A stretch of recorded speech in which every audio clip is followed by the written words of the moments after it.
musicians and artists for we appreciate it so much. I got a couple CDs on me for sale from we recorded out of Big Skies, and we're gonna add some more tracks to it. Or actually, we're done. We just gotta finish it up.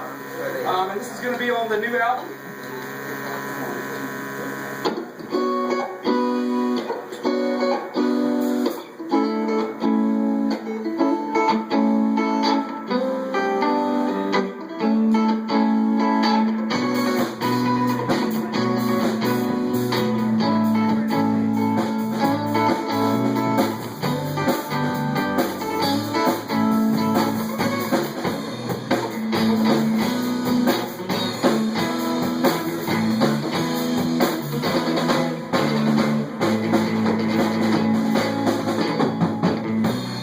When I stretch imagination